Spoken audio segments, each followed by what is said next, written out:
Jeremy, appreciate you hopping on. I'm going to share my screen here. Basically, today, what we're going to do is go over what we talked about last week, which was the speaking bars method, which is something I use to work with my clients on public speaking. So, really helping them break down exactly what their goal is going forward with their speeches and everything.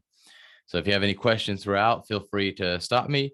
But pretty much just going to run through the method here, and then at the end as well, if you got any questions, we'll do that. So for anybody there on Facebook as well, if you're not going to hop here on Zoom, you're welcome to also hop over. I'm totally sharing the whole screen, I think.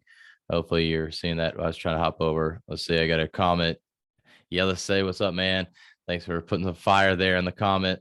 But let's get back here, if I can, to the PowerPoint presentation. So speaking bars method, this is a 4-step method that I use to help people when it comes to public speaking, figuring out what exactly they want to do when it comes to their speech. What is that end goal for them?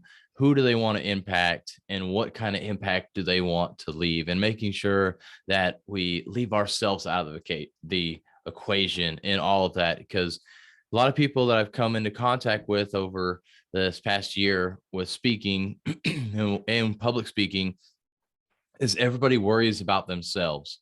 And then they just think about what they're going to talk about, but they don't think about the strategy behind that speech.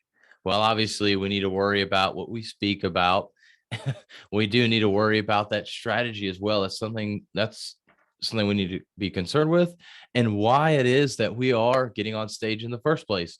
We're not simply getting on stage just to speak and hear ourselves speak. There probably are some people out there that do that, but that's not us. We want to actually get better and impact people with our speech. And so that's why I take all my clients through this method. So you're getting to hear this method without actually being my client. Just being a part of this group is allowing you to do that.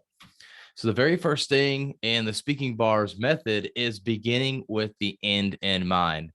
So as we can see this picture here, where are you going? Why are you going there? When are you going? How and why not? So think about the whys, the why nots. Those are all great questions to think about. But when we talk about beginning with the end in mind, what I mean is, what is the point of your speech? So you're set up to do a presentation in front of maybe some bosses at work, in front of your colleagues, or perhaps you're a salesperson and you're presenting on your product, or you're actually on that stage and you're presenting to an audience, or you're going to be doing this. Well, what is that end goal in mind? As a salesperson, you're trying to sell your product. So you need to know, okay, what product are we selling this person? What do they need? What are they looking for? Begin with that end point in mind rather than just going into it thinking, oh, I'm going to make the sale, or oh, I'm just going to go in and present about the project I'm working on right now. What is that end goal in mind?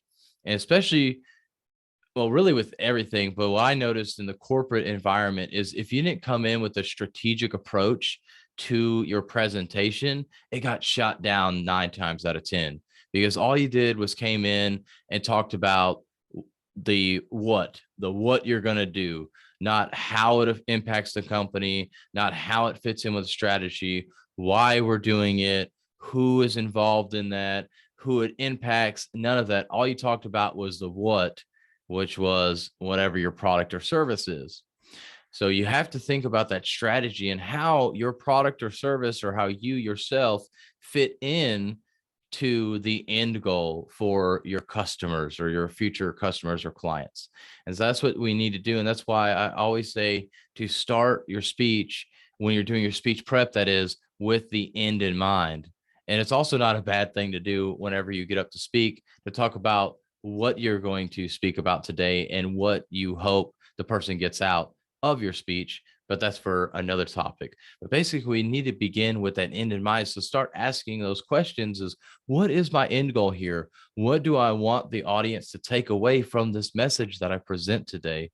What do I want my managers, the VPs of the companies, what do I want them to get from this message? What kind of questions? Because we want to make sure, especially if we're presenting a presentation, that our audience actually has questions to ask at the end, but we want to make sure they're more of a softball kind of question, or, hey, I want some additional information, rather than Philip, you didn't actually cover this. Can you go ahead and cover that? Because I'm totally confused with what you're talking about. So you want to make sure that you address those questions throughout that speech as well. And that's where beginning with that end in mind will help, because you'll help to be able to steer the presentation, to steer the speech in the direction you want it to go. So that way your audience is getting the information that you want them to get, and be able to ask questions for further information based on what you want them to ask about. So really beginning with that end in mind is so important. Again, asking more than just the what is the strategy behind it? How does this impact people? Who does this impact? Where does this fit within the company? Is this going to help us long term? Is this going to be short term? What is the purpose behind us getting this product or service?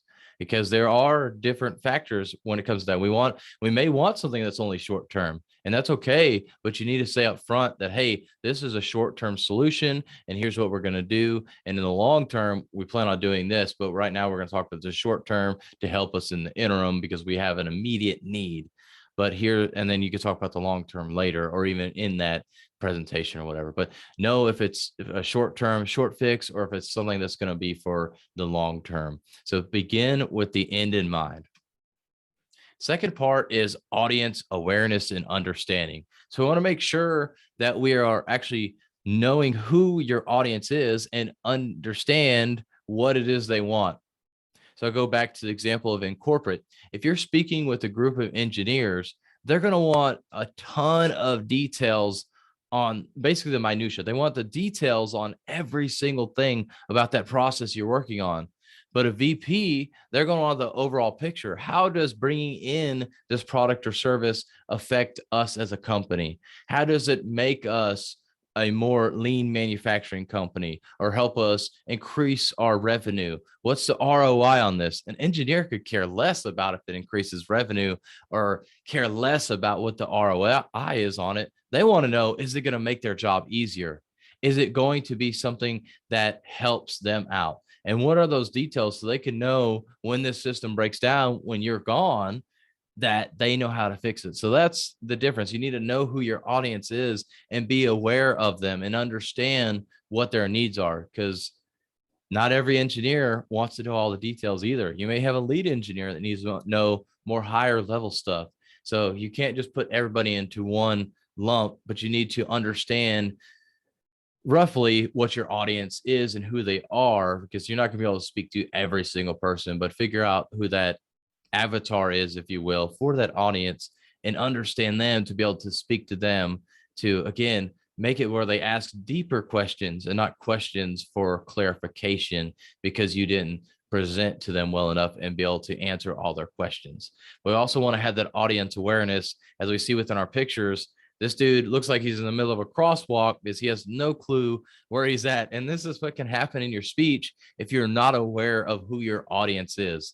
Just like if we're talking to engineers and we're talking about, I don't know, liberal arts, or we're just talking real high level, they're going to be really confused. Why are you talking to me about this? How does this actually apply to me? So that's why we want that audience awareness, because we want to make sure that we're going in the right direction for them, just like the map there as well. We need to know where it is we're going, which goes back to the beginning with the end in mind. Where are we going in this speech, and how are we getting there? We need to know that destination, and we need to know who's going to be along for the ride, what those modes of transportation are. So really having that audience awareness and understanding is going to help you craft a better speech. Next is removing yourself from the equation. Remember, it's not about you, it's about them. Like I said at the beginning, this is one of the things that a lot of people struggle with. They struggle with the fact that they think everybody's going to look at them and everybody's going to be concerned about how they look, how they sound, if they stutter on words, if they stand still in place. And when you start thinking about yourself, you don't focus on your audience, and therefore you don't impact them the way that you intend it to, because you're too focused on yourself. So you need to remove yourself from the equation and stop worrying about you, because it's not about you, it's about your audience. And that's why you're there. You're there to impact them, whether it just be a speech to impact and motivate somebody, or if it be that presentation to talk about your product and service that's actually going to help them. Because if I talk about how I'm a public speaking coach and oh, I'm so great and I'm a master public speaker, which I don't think that I'm a master public speaker by any means. But if I just talk about me, and what I can do for you because of how great I am, you're going to be turned off by that. And it's the same thing for your product or service. If all you're talking about is how great your company is, how great your product or service is, and how it's so much superior to everything else out there, people are going to get turned off by them. But rather, if I was to talk to you about how public speaking can help you, and using the speaking bars method will really help you become better and help your managers that you're trying to upskill in their public speaking and communication skills get better, and why this fits into your company and how it can help your company culture and so on and so forth, you're going to be more inclined to buy it. So if you're talking about your product or service in that manner as well, it's going to help it also. Just like Amazon with having 2-day shipping. Hey, I don't want to wait 7 days for shipping to come in. So Amazon could talk about that, which of course they're so big now, they don't have to talk about it anymore. But when it first came out, it was all about Prime and how it's 2-day shipping and, one-click buy, all these things that would really help you not have to wait on your product anymore, because it's stunk going to the store. It's stunk waiting 7 days for online shipping to get to you. But if you can get it in 1 or 2 days, that's pretty great. That's better than having to go to the store and hope you find it, because you can just find it online. You don't have to get out of your pajamas or anything like that. And you can get the product right away. And so that's what we want to do, is appeal to our audience about how our product or service can help them and how it helps them and everything, which again goes all the way back to the beginning with that end in mind. But we want to make sure we remove ourselves from that equation, because we're really taking away from our message and from the impact that we can create on our audience when we only think about ourselves. So make sure you're not thinking about you, think about them and what they want to hear. And the last part is speaking without expectation. So I found this meme, I thought it was kind of funny. It's talking about when you're updating your status on Facebook or Instagram, wherever. It's, what updating your status felt like. You're typing out all this stuff. You're thinking, man, this is going to be great. Everybody's going to love this. And then you're like Tom Hanks here, where it's like you're stranded on an island. Nobody likes it. Nobody comments about it or anything. So you have to make sure that you speak without expectation, because if you're expecting the biggest and best things, and I'm not saying that you shouldn't strive for that, you shouldn't go for that at all. But if you're expecting to hit home runs every time, you're going to be very upset and disappointed when you don't. So don't have necessarily the expectation. Have that goal is okay, but don't expect that everything is going to go smooth. And really, this goes back to thinking about yourself. Don't expect things. Give that value. And this is all about service at the end of the day. This is not about expecting something for you to present your product or service. And now everybody's going to be flush with cash and pay you hand over fist to be able to get your product or service. But it's about serving them and giving them that information so they can decide on their own whether they want to do this on their own or if they want to actually work with you. So you need to serve without expectation. You need to speak without expectation so that people can get that information and decide what they want to do that. Because if you start speaking with expectations of what you expect at the end, such as you're going to sell this person on your product or service, they're going to feel that sleazy salesperson and they're most likely not going to buy. So you're going to be disappointed because you have the expectation going into the speech, going into the sales presentation, that they were all in, they were all excited about your product, but because you came off very sleazy, because that was your expectation, not just to help the person, but that you were going to sell them this product, they're not going to appreciate that. And you're going to be stuck alone rather than having people around you wanting to work with you. So make sure that you're speaking without that expectation, because that's going to help you actually get the sales, because you're there just to impact the person. You're there to help provide information for that person in that speech, in that presentation. And of course, at the end of the day, going back to the beginning with the end in mind, we do plan and hope that we'll get that sale. But if that's all you're fixated on, it's less likely to happen. It's not that it's not going to happen, but it's less likely to happen. So this whole speaking bars method is all about making sure that we remove ourselves. We don't come in there with expectation and thinking only about ourselves, but going in thinking about the audience, thinking about what that end goal is for them, and of course for ourselves as well, because we have to know where we're trying to go also. But we want to make sure that we're putting the emphasis on our audience so we can create the most impact for them. Is if we focus on our audience and focus on what that end goal is and that takeaway for our speech, that is going to create the most impact, which in my opinion is why we speak and why we're really up there teaching people, because we want to create impact.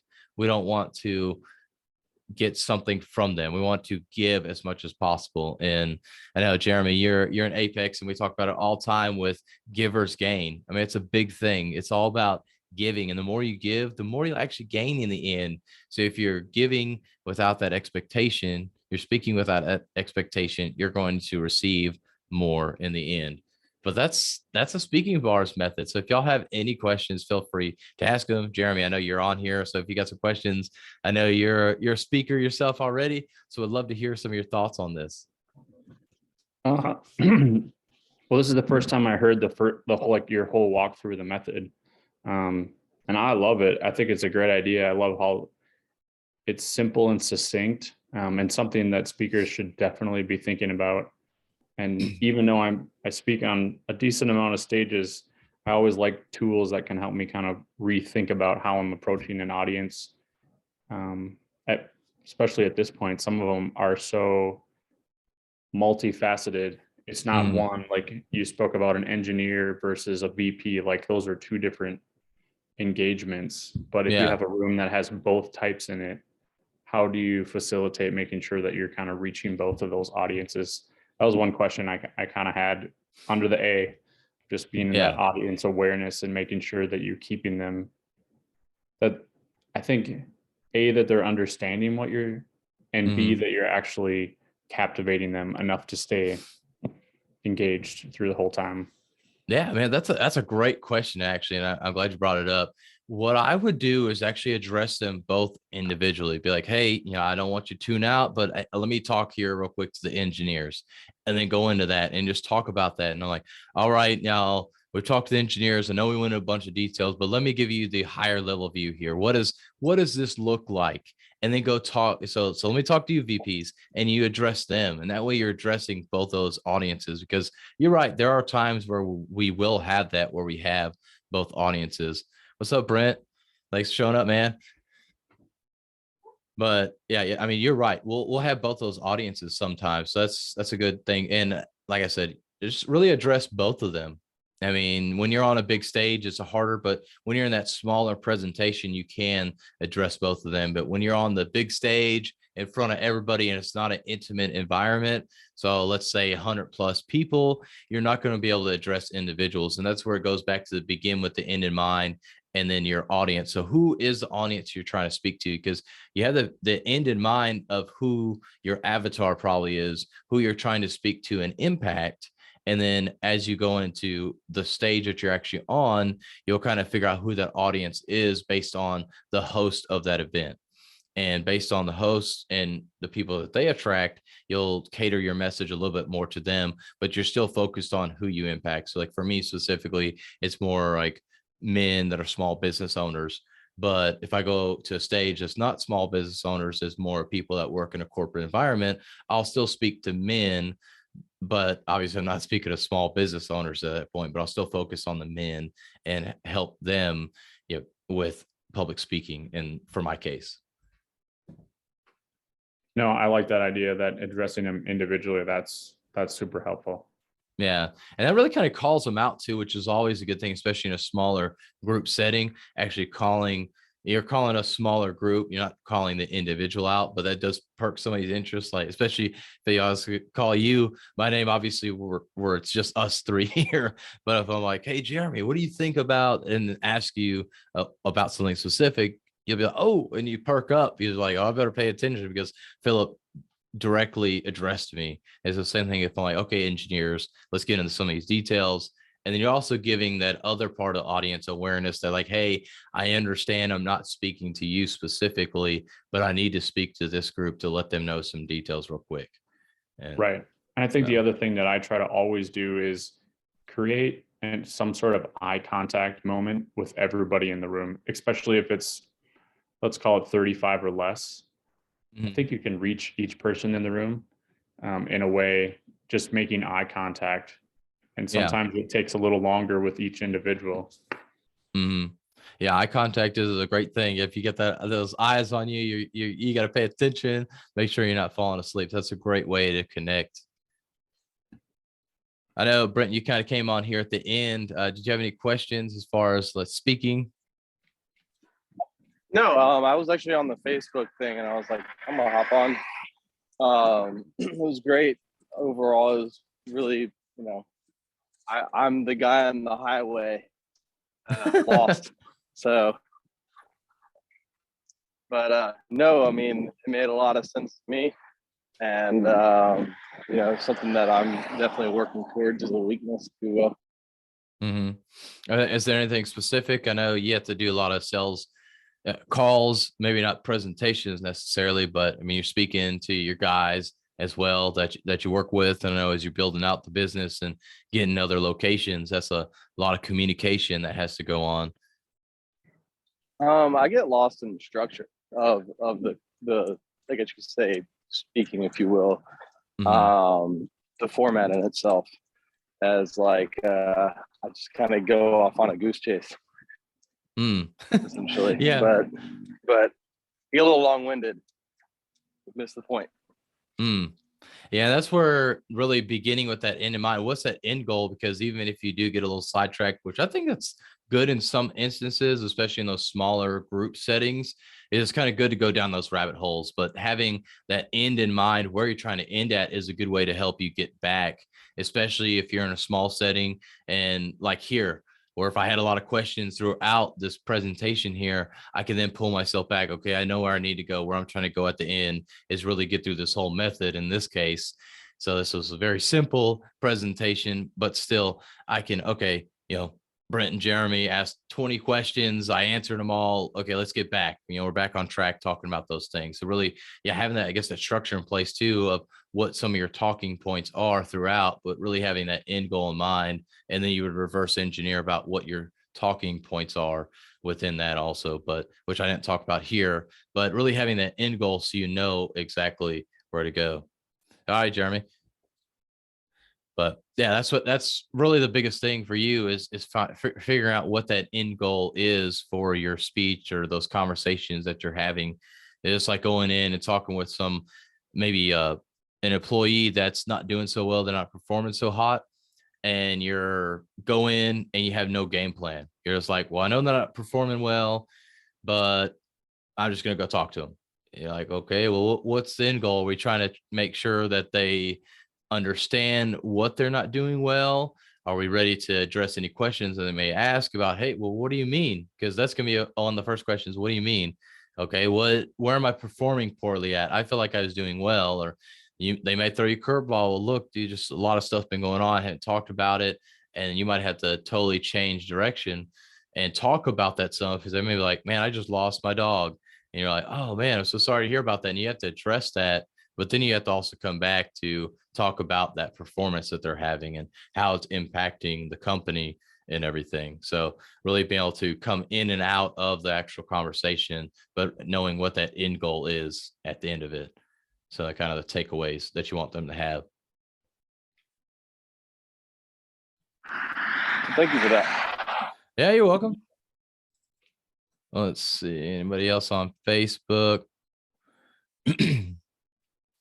Yeah, David, that'll be up for rewatch. Yeah, I totally understand the kids going nuts. So yeah, it'll be up here. I'll leave it up on Facebook to be able to rewatch, and I can definitely put a link to the recording as well. Let's see. Matthew says, how many points do you try to make in a speech? So it depends on the length of the speech, and you can really exaggerate those points just depending. Like in this case, I probably went about 20 minutes and it was only 4 points. I mean, I had the 4 letters of bars there to go through. So probably, I guess, 5 minutes per point, but you can do anywhere from 30 seconds to a minute for a point. So it really just depends on the length of the speech. If you're doing a 5-minute speech, I would say no more than 3 points. So you're probably talking about a 30-minute intro or 30-second intro, 30-second to a minute per point, and then you're probably talking about 30-second to a minute close, something like that. So for a 5-minute speech, probably about 3 points. For 10-minute speech, probably talking about 6. And it really just depends, but really don't want to have too many points because you could then keep adding on or multiplying. If you went up to a 30-minute speech, you wouldn't want to have 10 points because then you're talking about too many topics in general. So I would say at the end of the day, 10 at an absolute max. I would shoot for probably 5 to 7 points is probably a better range to go. But if you can really expound upon 3 or 4, that's always best because you can really wrap up and really go into detail on each of those points. So it really depends on the amount of time you're speaking. But I always like to do around 3 to 5 myself, but you could go all the way up to 10 if you really wanted to. But again, that'll get to be something that's really crazy amount of information, and you may not be able to go into as much depth. And a lot of people, when they're going to conferences and they're spending hundreds or thousands of dollars, they're gonna have a lot of questions on these specific topics that you can talk about. So you may want to just go into more depth rather than being a little more generic and broad, but talking about a lot of different topics. Yeah, David, I know Brent and I have talked about you, man. And yeah, he knows you from the rap game.